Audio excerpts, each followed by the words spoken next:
नमस्कार दोस्तों, कैसे हैं आप सब लोग। वेलकम टू मम्मा का गुरुकुल। मैं हूं कौशल। मैं एक मम्मा हूं और एक एजुकेशन काउंसलर। यस, मैं एक काउंसलर हूं। और अभी के टाइम में एग्ज़ाम्स और बच्चे की तो एग्ज़ाम, उसके साथ पेरेंट्स की भी एग्ज़ाम, और इससे बच्चे को ज़्यादा फियर। जितना उसको सिलेबस कवर में नहीं लगता है फियर, उतना उसके मम्मी पापा उसको जब डांटते रहते हैं ना, उससे उसको ज़्यादा डर लगता है कि एग्ज़ाम है। यार ये नहीं, लास्ट एग्ज़ाम नहीं है ये, इट्स जस्ट बोर्ड एग्ज़ाम या फिर स्कूल की आखिरी एग्ज़ाम है, लेकिन जीवन की आखिरी एग्ज़ाम नहीं है।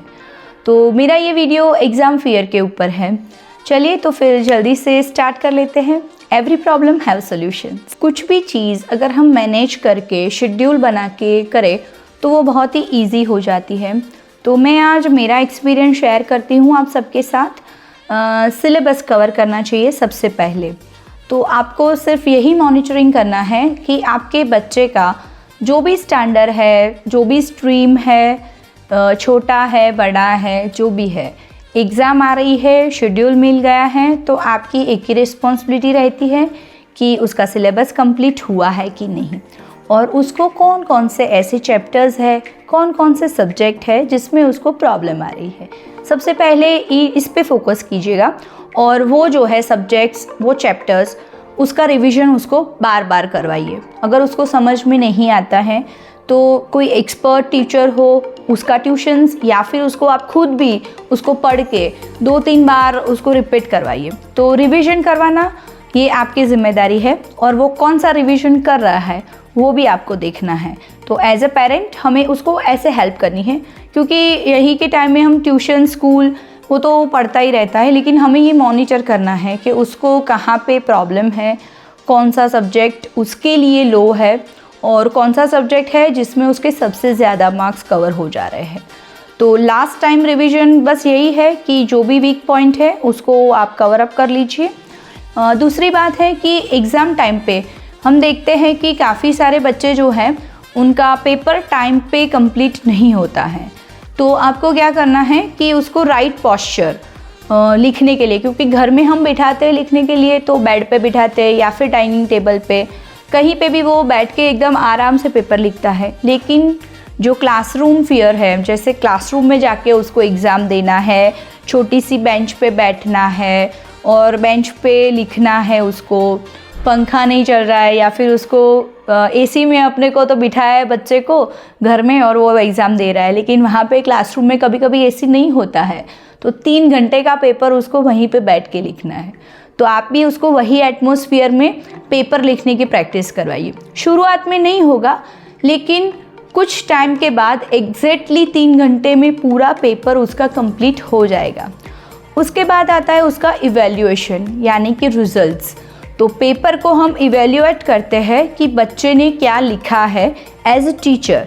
जो टीचर का काम है वो तो हम टीचर दे ही देती है, पेपर्स भी अपने को शो करती है कि ये पेपर है, इसने ये लिखा है, ये नहीं लिखा है।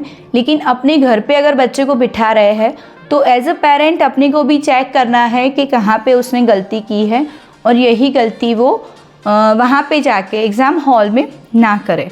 उसकी वजह हम लोग क्या करते हैं, एग्ज़ाम का 1 महीना होता है ना, सारे रिश्तेदार, सारे फ्रेंड्स, अगर बच्चा बोर्ड की एग्ज़ाम दे रहा है तो ऑल द बेस्ट कहने आते हैं, एक पेन दे के जाते हैं और 1 घंटा बैठ के जाते हैं उसके साथ, और वो लोग अपने किस्से सुनाते हैं उसको कि मेरा तो ये हुआ था, उसकी चाची के बेटे का ये हो गया और उसने एग्ज़ाम में फ़ेल कर गया, ये सब्जेक्ट का पेपर इतना टफ निकलता है, केमिस्ट्री तो बिल्कुल हार्ड होता है, फिज़िक्स में तो ये प्रॉब्लम्स होती है, मैथ्स का तो पूछो ही मत। ये बच्चे को बताने की क्या ज़रूरत है कि आपके साथ क्या हुआ था, क्यों ये इसी टाइम पे उसको क्यों बताना है कि उसका माइंड जो है वो दूसरी तरफ भी जाए। और अभी मैंने न्यूज़ पे भी मैंने एक देखा था कि बच्चे जैसे एग्ज़ाम देने गए और उसको पसीना हो गया और वहीं पे उसको हार्ट अटैक आ गया और बच्चा मर गया। दूसरा किस्सा मैंने देखा था कि बच्चे ने सुसाइड कर लिया, मतलब उसका जो रिजल्ट्स आने वाला था नीट और जीआरई का आई थिंक, तो उससे पहले ही उसने सुसाइड कर दिया।